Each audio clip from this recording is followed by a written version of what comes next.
जाऊ handy plus किनेर ल्याइदेऊ साथीलाई जाऊ खाइ यता हेर त बाबु कुनै पनि कुरा बाइकको सास मात्रै बाँकी राखिदिए जस्तो गरेर बनाउँछन् कि अनि बेच्यो होइन अब त्यो बेचेर जुन किन्ने मान्छेले छोयो पनि गयो क्या यो नाइ क्या बुवा म उता के भन्छ यो जगदीशपुर ताल जाने हाइवेतिर निस्किन खोजेको क्या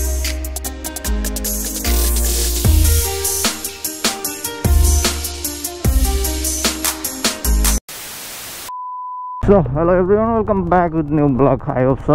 सन्चै हुनुहुन्छ म पनि ठिक छु गाइस पानी परेर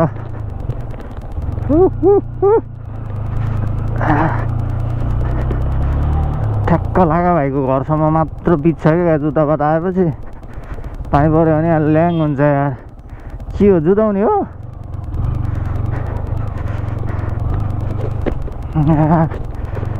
यो लागाको गाडी लागा छैन अहिले गाइस राति पानी परेछ क्या मैले थाहै पाएन भने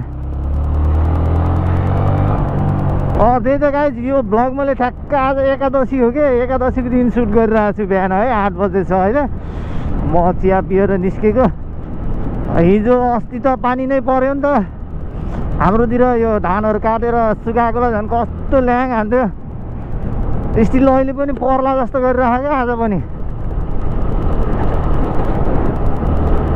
कहाँ सकिन्छ र नेपालीहरूलाई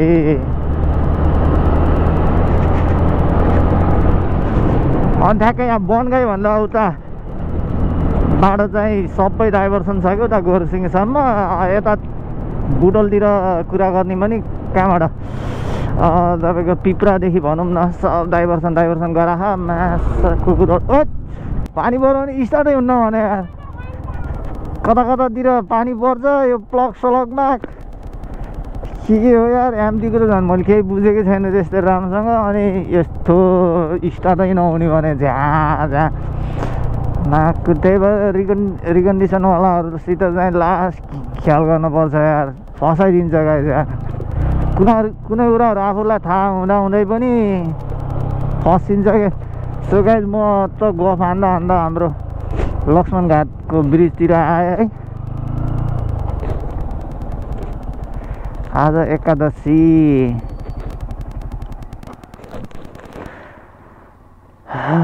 आफ्नै लोकल एरियातिर पनि म धेरै भयो गाई नडुलेको हेर्नु त यो घाँसहरू कत्रो भएको बर्खामा जस्तो भएछ कि म डुल्यो कि मेरो ब्लग आउँछ के फेरि त्यस्तो हो म डुले छैन नि त त्यही भएर मैले ब्लग पनि बनाएन क्या अहिले यतातिर मान्छेहरू चलाउने ठाउँ आज पनि छ होला सायद लासहरू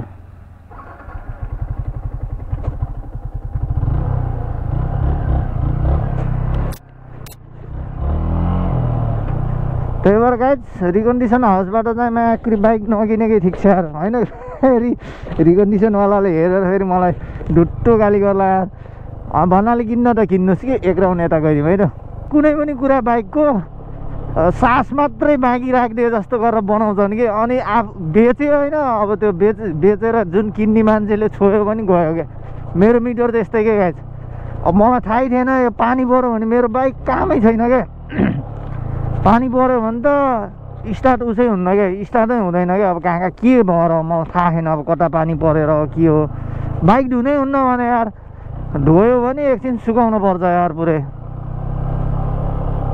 यो मिटर पनि मैले ल्याउने बेलामा एकदम ठिक थियो ल्यायो हिँड्दै मिटर सबै दिम त्यही पनि मैले कति खर्च गरिसकेको क्या गाइस 10,000 खर्च गरेर मैले वहाँ लगेर गएको क्या यसलाई रुकुम लगेर गएको रुकुम धोरपाटन भनौँ न अरू त सब ठिक छ फेरि पावर सावर यताउति बवाल छ यसको है माइलेज साइलेज नि राम्रै दिइरह मैले सायद उताबाट गएर आएदेखि हिजो हाल्यो मलाई 500 को तेल नत्र भने उहीँ राइडमै हालेको थियो सल्यान हाल्यो क्या हामीले लास्ट त्यसपछि मैले हालेकै थिएन त्यही तेलमा हिँडिरहेको थियो क्या फुल गरेको थियो माइलेज साइलेज सब दिन्छ त्यही पनि त आफूले त्यत्रो हाले हुन्छ पैसा हाले हुन्छ होइन ल्याउँदा बित्तिकै खर्च गर्दा त झ्याउ लाग्छ नि त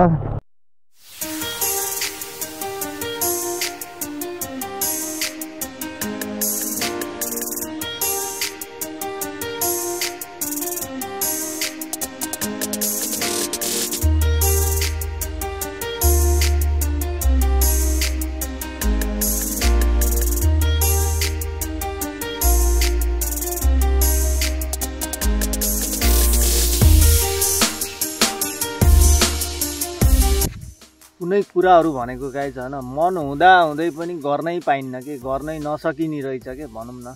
त्यस्तै अब यो भ्लग गर्न मलाई लास्टै नै इन्ट्रेस्ट हो होइन हुन चाहिँ, तर अब कामले गर्दाखेरि बिजी भइन्छ यताउति, त्यसले गर्दाखेरि अब लास्ट टाइम मैले भ्लगै हालेको थिएन क्या, भ्लगै हालेको थिएन। लगभग कति समथिङ 2 महिना भयो थियो होला। त्यही हामी ढोरपाटन गइयो, उता रुकुम गइयो, त्यही हालेको त्यही हो।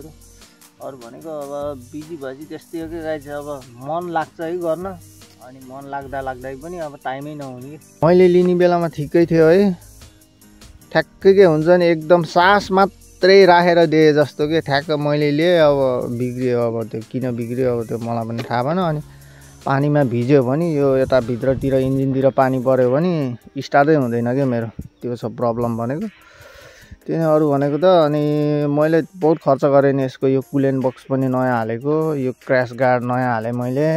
अनि अरू भनेको त खासै केही गरेँ होइन। यसको पछाडिको यो इन्डिकेटरहरू स्टक छ, अनि यो चेन्ज गरेको मैले, यो ग्रिपहरू पहिलाको एकदम हार्ड भइरहेको थियो, त्यही भएर बाइक चाहिँ दामी छ। लुक्स बवाल, पावर पनि दामी गएछ है याम्तीको, यो उकालोमा अनि अफ रोडहरूमा यताउति त्यो पावर चाहिँ उस हुन्न, कम हुन्न, मजाले तान्छ। तर बाइक छोटो भएर के हो यस्तो अनब्यालेन्स हुने कि फालिदिइहाल्ने कि। जस्तो मैले पल्सरमा त्यो ढुङ्गाहरू भएकोमा नि घाडाङ गुडुङ चढाउँथ्यो नि त, मजाले चढ्थ्यो नि त, चढ्नलाई चढ्थ्यो तर फालिदिन्छ क्या, साइडमा फालिदिन्छ। त्यो चाहिँ बहुत ज्याउ छ गाइज। अफ रोडमा चाहिँ कामै छैन याम्ती। त्यो अरू भनेको त्यो स्टिकर केही टाँसे छैन मैले, केही पनि गरेँ छैन। बिस्तारै गराउने भनेको यसलाई, परसँग ब्लक्सको बाइक जस्तो त गराउनु पऱ्यो नि त होइन। त्यही हो। अनि अहिले भनेको म गाइस यता भग्लापुरै भन्छ होला, त्यतातिर छु क्या। पहिला मैले बाइक अड्काएको यहाँ पर हो क्या, एकदम ठुलो फाँटहरू छ है, ऊ यहाँ फुटबल खेलिरह। म यतादेखि आएको, यो यतातिर हाइवे भर्खर गोरुसिङे जाने त्यो रुख पारी भनौँ न, खोलो पारी। म यतादेखि आएको, अहिले यतैदेखि चाहिँ जान्छु, यता जान्न गाइस म है। अर्घाखाँची हुँदै गुल्मी हुँदै हामी बुर्तिबाङ गयो, बुर्तिबाङबाट ढोरपाटन गयो, ढोरपाटन गएर बुकी गएन गाइस। बुकी जानलाई लास्ट गाह्रो है, हिँड्नुपर्छ अरे। नहिँडेको हामी, अनि दुई भाइले सल्लाह गरेर बो नजाम भन्यो। अनि ढोरपाटन चाहिँ जसो तसो पुग्यो, बाटो दोस्तै गाइस यार, लास्ट हात दुखाएर ए आमा कतिखेर आउला हर।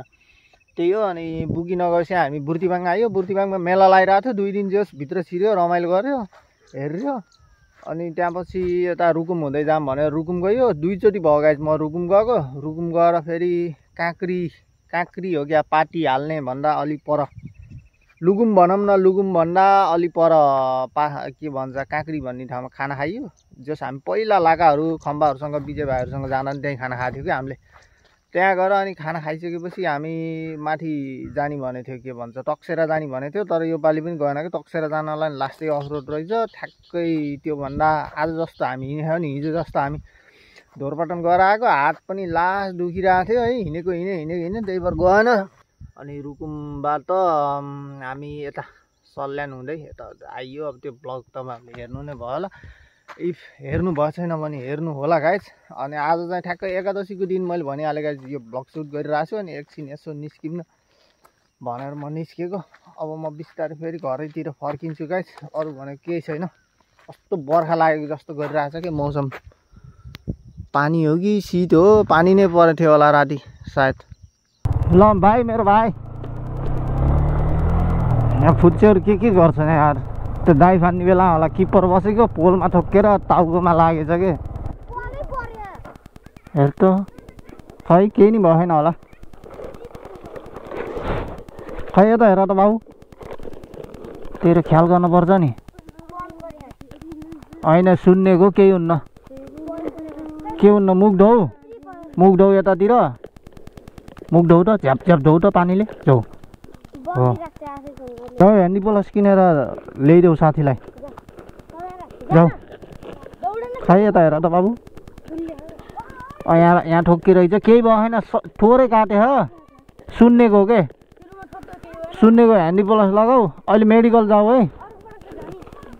कहाँ हो घर तिमीहरूको? होइन यहाँ लाएन, तिमीलाई दुखेर यहाँ मात्र हो क्या, यहाँ यस्तोमा माथि निधारमा। अहिले हस्पिटल जाऊ है, जोसेर खेलेर अरे त्यो भाइले। हस्पिटल जाऊ, राम्ररी हेरेर खेल्न पर्छ नि। केही भएन त्यो सुन्नेको, केही हुन्न बाबु। यस्तो यता हेर त, यस्तो माथि निधारमा मात्र लाह। सुन्ने खाके केही हुन्न, केही हुन्न, सन्चो हुन्छ।